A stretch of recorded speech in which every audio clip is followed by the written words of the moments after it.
Afternoon, my friends. Brandon Steckler, Tech Editor, Motor Age Magazine, back again for another episode of Mastering Diagnostics. We're on episode number 17 this time.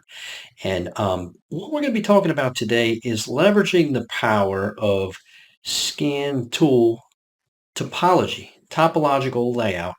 And basically what I'm describing here is a bird's eye view of all the nodes on all the vehicle's networks displayed on one screen, showing how they are interconnected via these networks and whether or not they're communicating. Some really neat things you can see from a topological layout, typically on most scan tools that offer this display, are whether or not DTCs are stored, whether or not nodes are connected or on the network and talking, communicating, if you will. Some of them offer insight into whether there is available software updates that can be placed into the nodes, and also the networks themselves, whether the networks are available on the vehicle, are available and not communicating, or whether the vehicle offers them in certain platforms, but maybe not on the platform you're dealing with. So why topological graphing? Why are we looking at this? What's the benefit? The idea is to leverage information that's going to allow me as a diagnostician to make sound decisions about where to go next. So understand, I'm not attempting to fix the vehicle from the driver's seat. But when we are dealing with network issues, as many of you have probably already realized as years go by, they can be a bit of a challenge. In fact, they tend to be a bit of a challenge simply because most vehicles are not networked similarly. And besides, where these nodes, where these computers are placed in the vehicle is up to the engineers designing these layouts. So, in essence, trying to get to the bottom of the root cause fault of a problem, a communication problem, could mean, without a game plan, that we are disassembling potentially the entire vehicle, pulling interior components out like headliners and carpets, removing wheel liners, putting the vehicle up in the air. Some of these nodes are located internal to components like automatic transmission and inside steering columns and behind dashboards. So obviously that is not something I desire to do. I don't want to take things apart unless I have to. So here's what we're going to do. I have access to a 2014 Honda CR-V EXL, and this vehicle has multiple networks. It has a high-speed CAN network. It has a network known as SNet, which is a dedicated network between the immobilizer components and the PCM. It has a medium-speed CAN bus known as BCAN, whereas the high-speed CAN bus on a Honda is known as FCAN. And also a K line, which allows connectivity at my DLC between my scan tool and these networks. We are going to establish communication and do a full vehicle scan. And then I'm going to introduce a fault. I am going to remove the steering column bezel or clamshell, if you will, because I want to gain access to the immobilizer control unit that's housed right behind the ignition switch. And the only reason I chose that, the only two reasons I chose that node is because of its accessibility. There's literally 3 fasteners that keep me from it. So it's very accessible for me to experiment with. And the second reason is because it communicates on the K line to my scan tool, but it also communicates on the SNet to the PCM to allow the vehicle to start if security criteria is met. And it also communicates on the beacon to other nodes like the gauge control module for security beacon to flash and such. So we are going to create a fault. I am going to attempt to pull the beacon network down.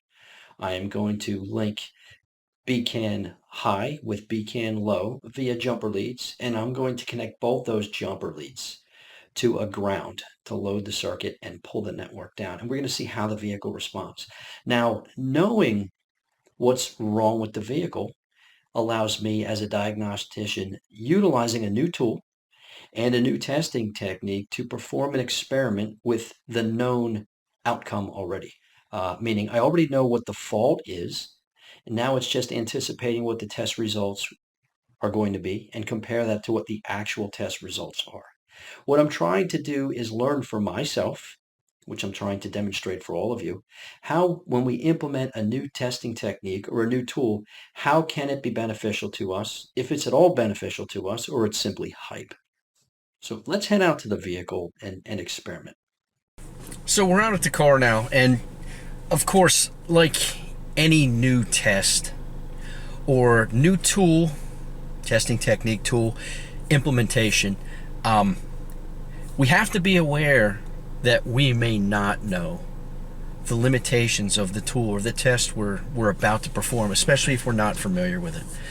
So in a situation, specifically when we are dealing with communication network faults, I don't feel, in my experience, it would be very wise to implement a tool and leaning on it, trusting it,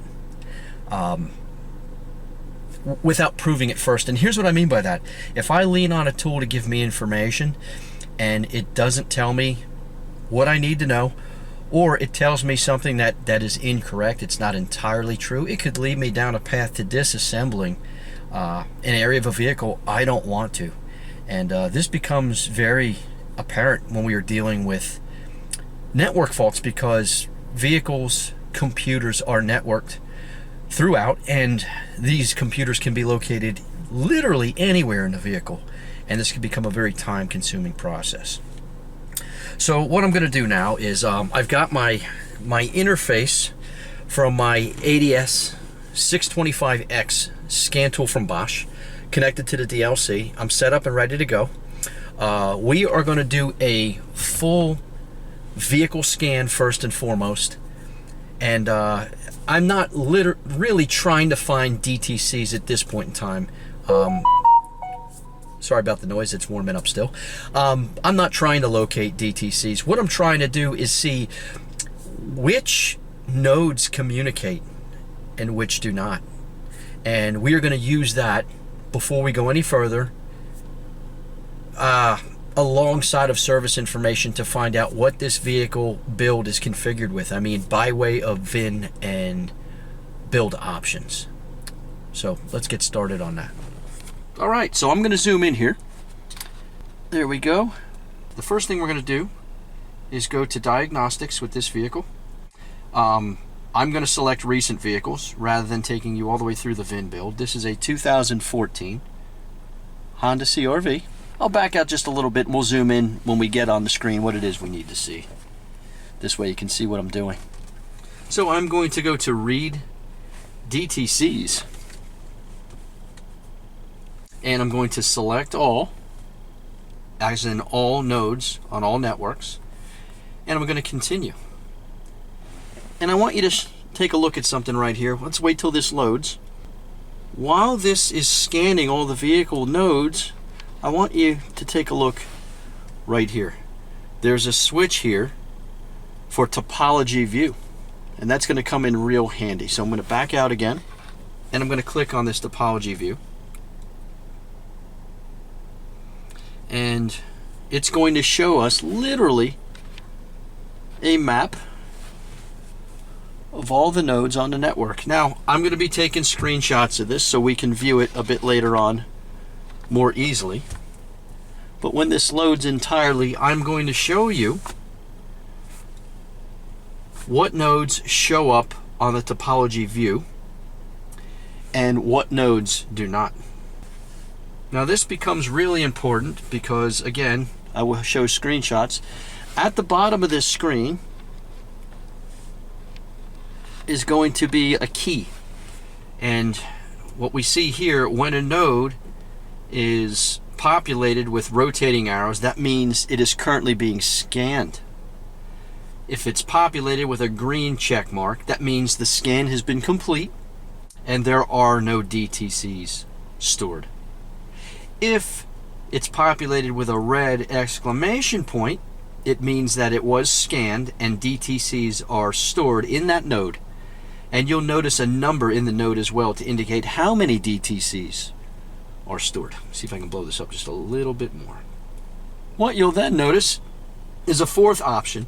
If a node is populated with a yellow, or some may call it an amber triangle with an exclamation point, it means that the node has not been scanned. And this is extremely important for you to understand. We just finished the scan and we're looking at a topological report now. What you will see is there are many nodes here that appear to have not been scanned, particularly on this K line. Let me zoom back out again. Particularly on this K line. Now, that could mean a couple of different things. That could mean this vehicle is not configured with this node, or that node, or any of the nodes that happen to be colored amber. However, it could also mean that there is in fact a communication network fault preventing scan tool communication on this K line to the rest of the nodes. That is where service information comes into play. We are going to leverage the power of service information along with what we gathered from this topological view of live communication on this vehicle as it stands at that very moment we scanned. And with the two, we're going to determine what the vehicle is configured with, how this vehicle is communicating, and that should help aid in our diagnostic process. Now, once that occurs, we will then bug the vehicle and see if this topological view can aid in diagnosis of a networking fault. In other words, give us a stepping stone to walk upon before we start triangulating the fault by taking things apart and inspecting, with our hands and our other tools. So let's get back inside to the computer and see what we find. So here we are. I've got this Bosch ADS 625X linked to my PC. And I am showing you the topological report after we've scanned all nodes. And we can see that the configuration of this vehicle was laid out, at least on paper, according to this scan tool, with terminals 6 and 14 referencing the engine controller, the trans controller, and a few others. Pardon me, I just don't have the acronyms off the top of my head memorized. Of course, we could research them quite easily simply by clicking on them when the scan tool was open. But what I want to point out here is the K line.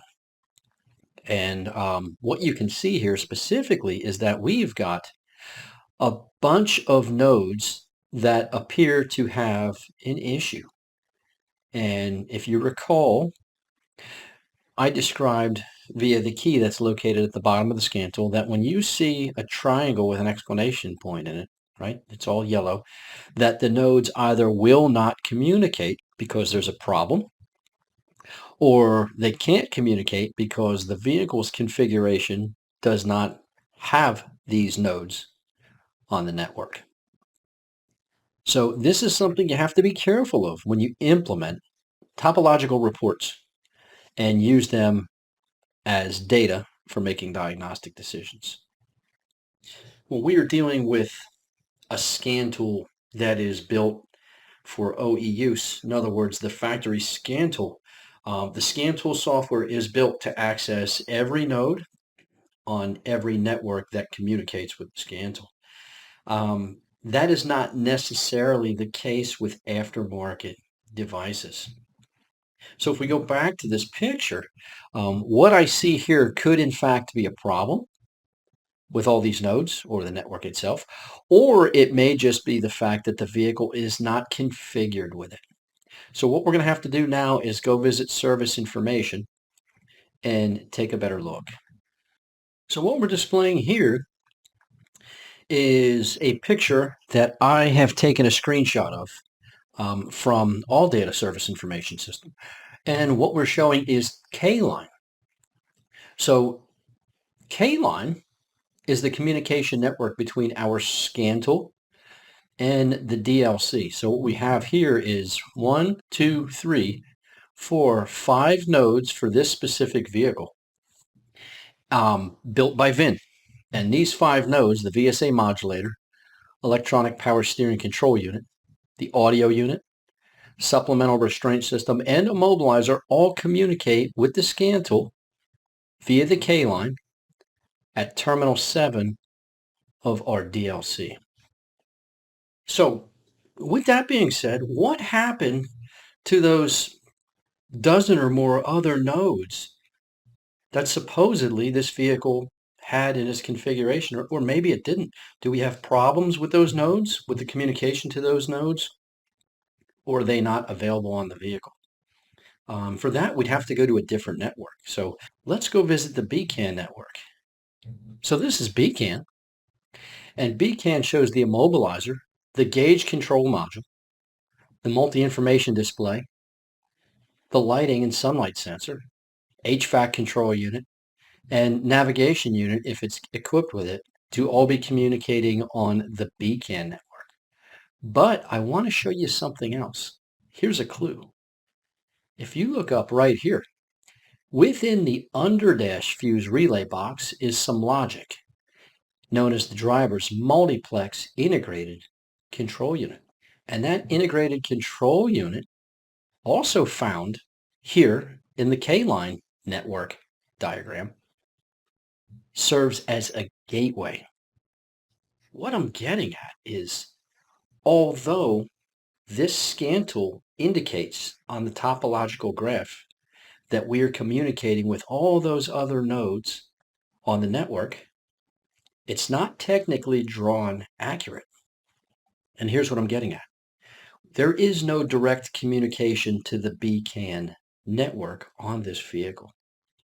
We communicate on the K-line with the scan tool to the driver's multiplex integrated control unit and the other nodes on the network that you see right here. However, if we wanted to access the BCAN network, we have to communicate with the BCAN network through the driver's MICU via the K-line. So with that, we have to be careful how we leverage the topology.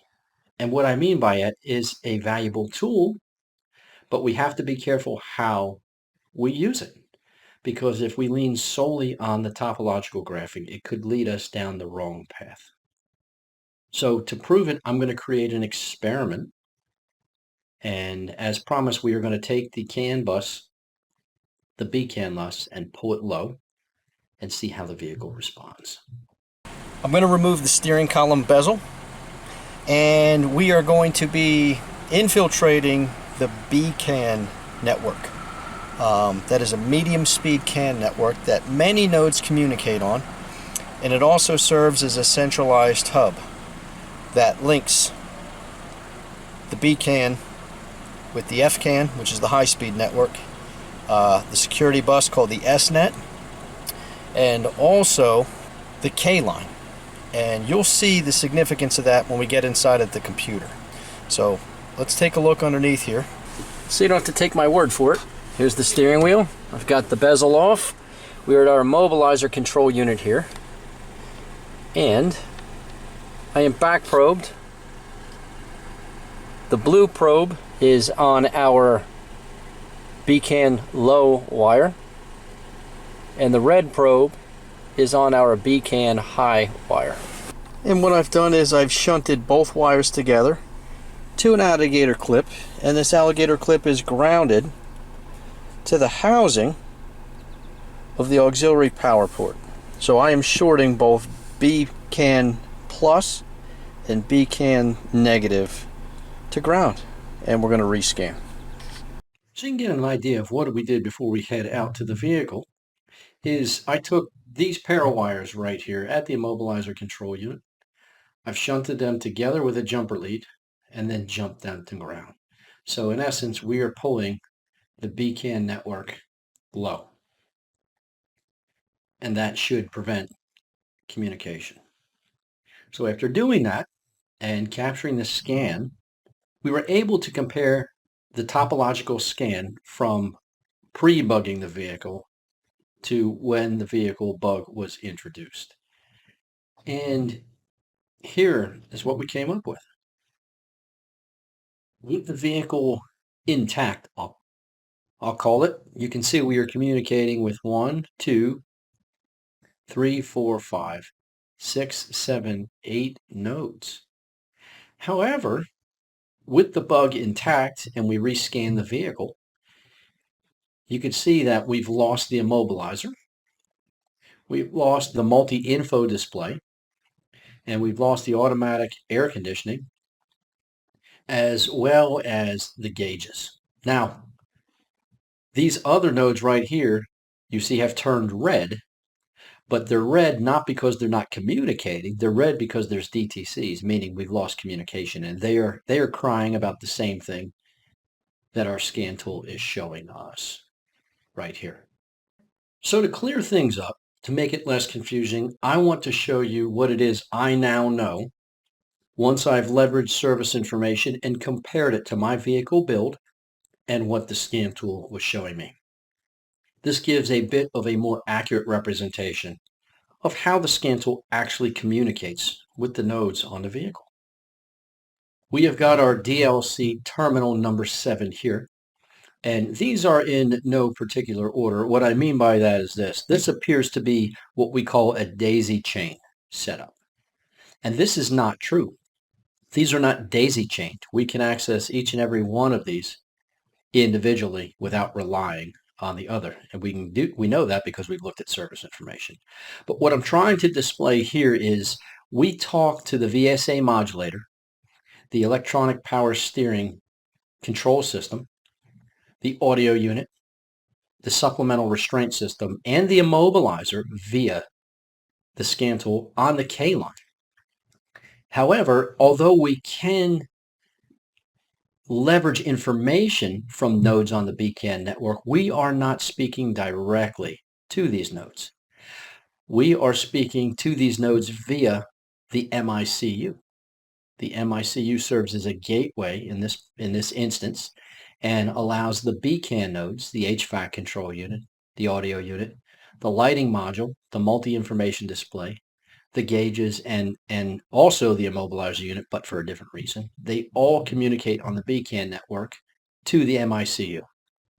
But the MICU, being a gateway, speaks K-line and BCAN. And that allows our scan tool to communicate with it.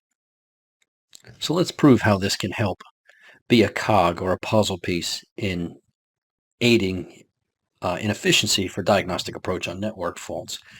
We see here on the left side of the screen, this is our topological scan after the bug has been introduced. And I know this is a bit fuzzy because of how I had to zoom in on it, but I'll walk you through it. This up here in our high-speed CAN bus stands for, this says BE-G, body electrical gauges. This is basically our gauge control module.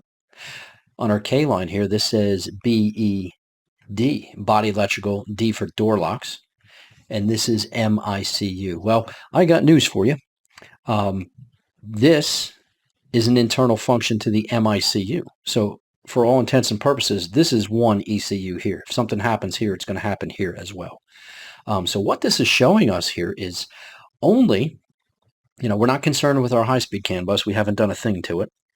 But regarding our K bus, all we can see is up to the MICU.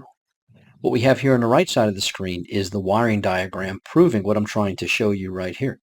Through our DLC, we are able to talk to the MICU, and this MICU on the other side of it, remember this MICU speaks CAN as well as K-line. We can't talk to anything that we would normally access through the BCAN network, as you can see here, because our BCAN is down. However, we can still talk to the driver's MICU via the K line. So the question becomes, is this useful information, and can we leverage it to make a diagnostic decision? To leverage this information to make a diagnostic decision and aid in expediting that diagnostic process. In other words, boost your efficiency by preventing you having to take things apart so you can triangulate where the fault is. But to triangulate means to use multiple sources of data, service information system, the topological layout according to service information, and then what this scan tool is showing us. If you leverage that against DTCs, you're sure to develop a diagnostic approach that will save you time and energy. Again, thank you for joining me on this episode of Mastering Diagnostics. I'm Brandon Steckler, Tech Editor, Motor Age Magazine, and we'll catch you on the next one. Take care.